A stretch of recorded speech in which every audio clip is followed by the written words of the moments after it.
Today, being called a Luddite is almost an insult.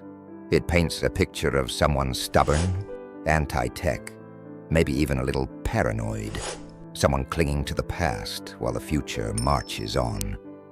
But what if I told you that the Luddites weren't actually afraid of progress, that they weren't against machines, but were fighting for something much deeper: fairness, dignity, justice.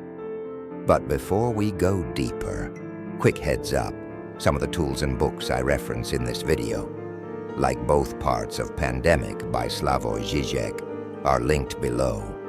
They're part of the Amazon Associates program, so if you pick anything up through those links, we may earn a small commission at no extra cost to you. It helps support the channel and keeps this content ad-free. Also, if you're into thoughtful content about tech, ethics, and the human experience, hit that subscribe button. New videos every week. Let's dig in. Let's rewind. Early 1800s, England. The Industrial Revolution is in full swing. New machines, power looms, stocking frames are transforming the textile world. Factory owners are thrilled. Production is skyrocketing. Profits are rolling in. But not everyone is celebrating. You see, these machines didn't just make fabric faster. They replaced people, skilled weavers, knitters, and tailors, artists of their time, were suddenly obsolete. But these workers, they weren't anti-technology. They were aware. They saw their livelihoods being threatened, not by progress, but by how progress was being used.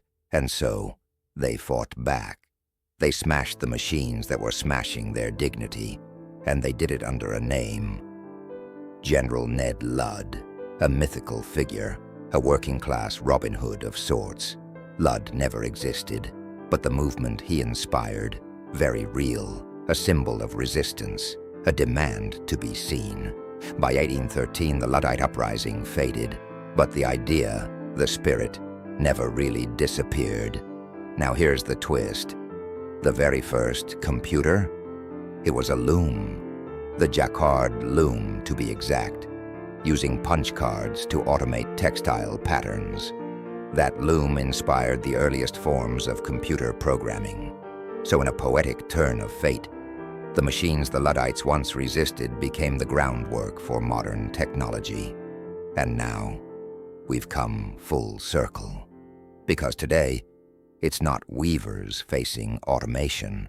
It's artists, writers, musicians, coders, journalists. AI is here, and it's replicating everything.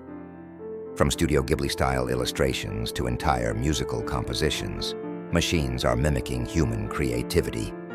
And while the internet applauds, the original creators, they're watching their style, their soul, being scraped, cloned, sold.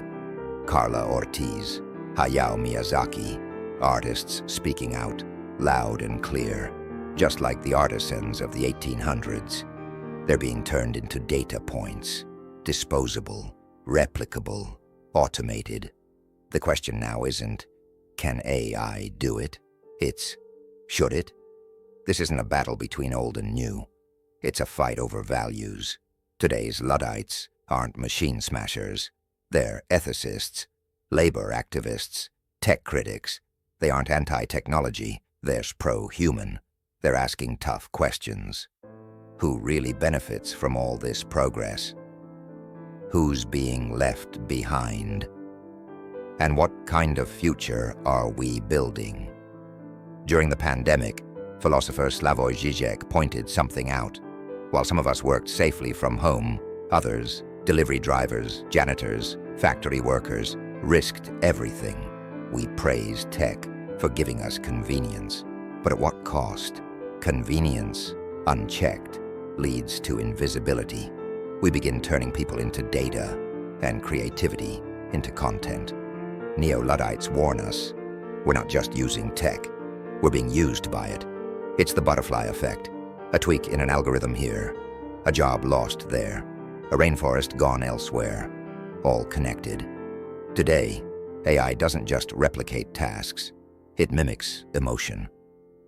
Chatbots that soothe, algorithms that read your face, programs that write poetry. MIT and Stanford research shows AI can sometimes read emotions better than humans. But here's the thing, AI doesn't feel. It mirrors, it calculates, it pretends. So when we let machines take over care, connection, creativity, are we mechanizing the human soul? That's the question modern Luddites are asking. Not to break machines, but to demand that machines serve us, not replace us. If history moves in cycles, then maybe the next revolution isn't about smashing looms. Maybe it's about breaking silence, asking, who is this tech for? What are we sacrificing for speed? What will we give away, willingly, first?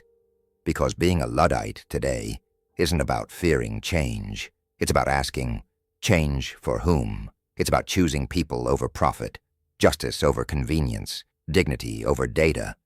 So the next time someone calls you a Luddite, smile. Because to be a Luddite today is to fight for a future that doesn't leave us behind. If this video gave you something to think about, go ahead and hit that subscribe button. Let's build a more thoughtful digital world together. Also, if you're curious about the books and gear we mentioned, check out the links below. They're Amazon affiliate links. We earn a small commission if you grab something like bookmarks and philosophy paraphernalia. It helps us keep making content like this. Thanks for watching. Stay curious and stay human.